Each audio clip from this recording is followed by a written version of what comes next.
আসসালামু আলাইকুম। আমার চ্যানেলে সবাইকে স্বাগতম। নতুন আরও একটি রেসিপি নিয়ে তোমাদের মাঝে হাজির হলাম।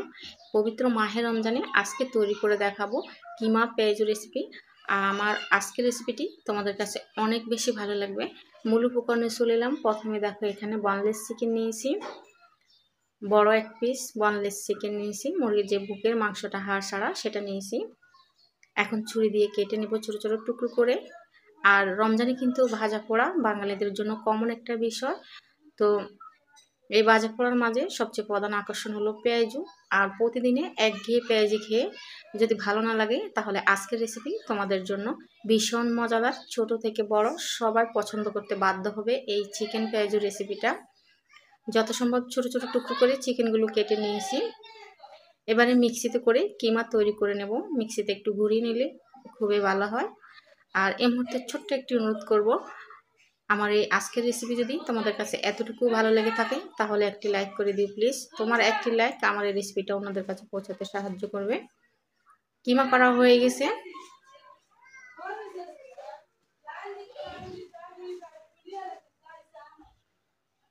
সার্ভিং বলে ঢেলে নিচ্ছি। আর এখানে দিয়ে দিচ্ছি পেঁয়াজ কুচানো। এখানে 1 কাপ মতো পেঁয়াজ কুচি ব্যবহার করছি। পেঁয়াজটা বেশি দিলে ভালো হয়। আর কুচি করে কাটা এখানে 4-5টা কাঁচামরিচ দিচ্ছি। জালটা আসলে সবাই সবার পছন্দ মতো দিবে। আমার কাছে পেঁয়াজু জাল জাল হলে ভালো লাগে।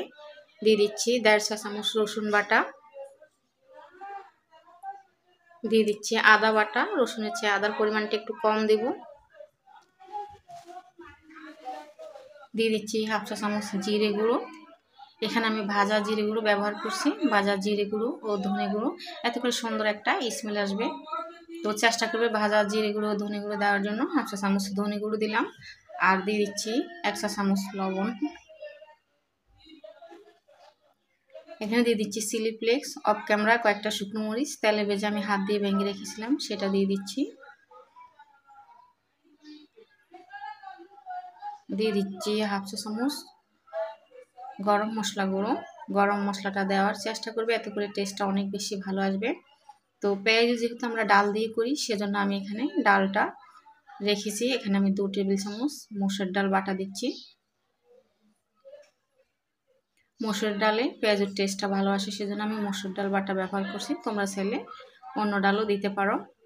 এবার হাত দিয়ে সম্পূর্ণ উপকরণটা ভালোভাবে মেখে নিচ্ছি। ভীষণ মজাদার আর ভীষণ টেস্টি পেঁয়াজু রেসিপি। বাসায় একবার হলেও ট্রাই করবে।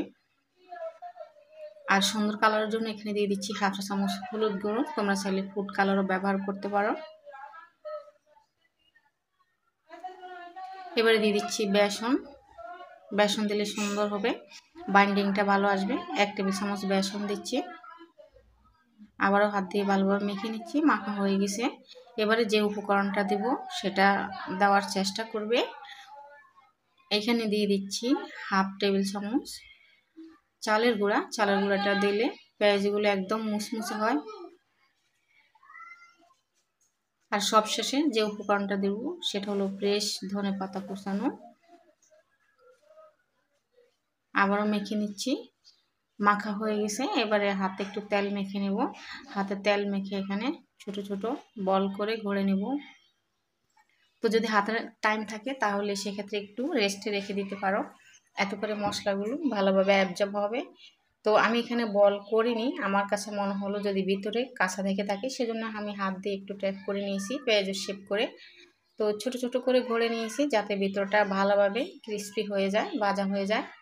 এক এক করে সম্পূর্ণ পেঁয়াজগুলো দিয়ে দিছি। মিডিয়াম আছে, একটু টাইম নিয়ে এই পেঁয়াজগুলো ভাজতে হবে।